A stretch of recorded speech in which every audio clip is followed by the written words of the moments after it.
Betsy Reed Schultz has turned her war-torn tragedy, the loss of her beloved son, Army Green Beret Captain Joseph Schultz, into a labor of love, the Captain Joseph House Foundation.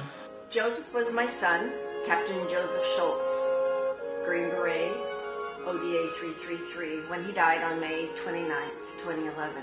He was serving our country in a village in Afghanistan at the time. I always knew that there was a possibility that Joseph would be one of those soldiers who did not return, but as all families, I had hope and faith that he would continue to do his job and then he would return back to the States when his deployment was over. Betsy has already recruited powerful Northern California supporters to lead her foundation's board. Joseph was born and raised in Sacramento, but a strong group of community-minded Port Angeles and Sequim leaders has come forward to help her remodel and re-landscape the Captain Joseph House once donations are raised. I'm also a veteran, and I don't see how any veteran couldn't be involved. Betsy's doing a wonderful thing, converting her home after her son passed, and veterans from all throughout the area. I'm a member of the VFW, the American Legion, and all of those folks. And we all want to help whatever we can, however we can. Betsy's a wonderful lady. But we like to honor our brethren. It doesn't matter whether you were an Afghan veteran, Iraq veteran, Vietnam veteran, World War II veteran. It doesn't matter. We're all veterans, and we're all brothers and sisters in kind. So we really take heart when something's being done for the veterans and the veterans' families. Joseph and his team were on a mission on the day of the 29th, and they had gone into what was a cleared area, and his belief was that he would lead from the front, that he would not ask his team to do anything that he was not willing to do himself, and so he always rode in the front Humvee of a group of four. And his Humvee happened to be to run over and was blown up by an IED on their way in to take care of whatever their assignment was for that evening. Two other soldiers died at the same time. Aaron Bellagio and Marty Apolinar. They lost their Afghanistan interpreter and also their canine companion. And one of the soldiers, Gene Braxton, survived and is preparing and readying himself to continue with his mission and to serve the country. While Joseph was deployed, in fact he was deployed to Iraq 2 times previous to his deployment in Afghanistan, I was running a bed and breakfast in the small community of Port Angeles, Washington, a small community at the base of the Olympic National Park. Joseph used to talk about someday when he would have children, this would be a great house to bring them home to. It's a 3-story house with 8 bedrooms, 7 bathrooms, lots of space, and he could just imagine lots of children being here at this house and enjoying it. It's a real grandmother's sort of house. After Joseph died, one of the grief parts that a person goes through, or I went through, was the dreams and the plans and the visions that you have for the future. And one of those was to share grandchildren with Joseph, and of course that dream died with Joseph.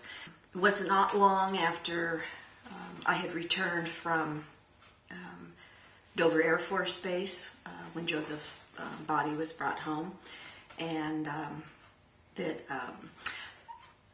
I just felt there was a calling or a vision that was coming to me about still making this a house for children. And having met several families going through the same process that I was in greeting a family member coming home, and with children, I just had this sense that this former bed and breakfast could serve as a place of healing and respite for these families. There's other programs that help the veterans and the wounded and all and stuff, but nothing for just the families of the fallen.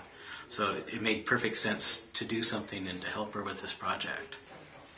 We're going to maintain it the best we can, and we're going to add on a library. And one of the first things that we have to do is we needed to get a elevator so we can get people up to the second floor. If a relative member, a grandmother or something is in a wheelchair, we got to get her up there so she can come. And we're going to keep the house like it is, as a Tudor-style, English Tudor-style house, and it's going to be a nice, quiet, solace place to come and reflect and just rest and relax. The living room here, we're adding a nice sunroom here, so it will give them a nice space that they can come in, and even in the winter when the sun's out and it's still cold outside, they'd have a place to come and enjoy the sunshine in here.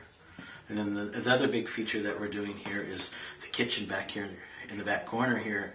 Right now is half the size, so we're doubling the size of the kitchen. So we've known Betsy for many years, so when she lost her son in Afghanistan, we were, deeply moved, as was all of the people that knew Betsy. And so Carol and I, immediately with our interest and Carol's interest in healing gardens and therapeutic garden design, we immediately, the lights sort of went on, and we thought, wow, we'd love to become involved in the project. And it was funny because it wasn't architectural per se, although it's all related. We really saw an opportunity there to bring those skills that Carol has in therapeutic and healing garden design. So we have many elements that will help people to have solitude as well as social interaction that will be beneficial. We have many colors and flowers that will be pleasing and provide enjoyment. And so as people are in the garden, we hope that they'll have an opportunity to feel better when they leave. Even after a few minutes, people will feel better after interacting in the garden. I was asked by Mike Gentry to become involved with the actual design of this, and to me, being a veteran, I know current to date there are 6,639 deaths that have occurred since 9/11. There are 65,864 families that are affected by this. So there's opportunity for these families to come here and feel the general energy.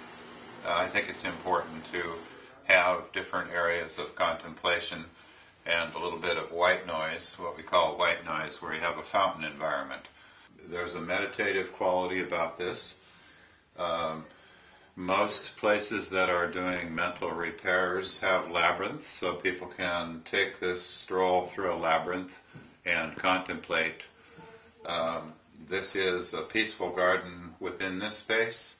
While a person does come in the entry point here, going through an arbor and a gate, there are memory bricks that outline all of these pathways. This is something that Betsy wanted.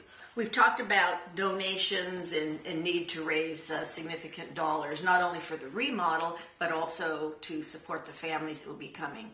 This is an all-expense-paid respite. Families will come in on Sunday, be picked up in the Seattle area at the airport there, and then they will have 4 full days here to explore the peninsula, to build memories, to create new traditions in their family, or just to stay around the house and in our new beautiful gardens and rest and just be with other families who have also suffered a very similar loss. I've been in Sequim for many, many years.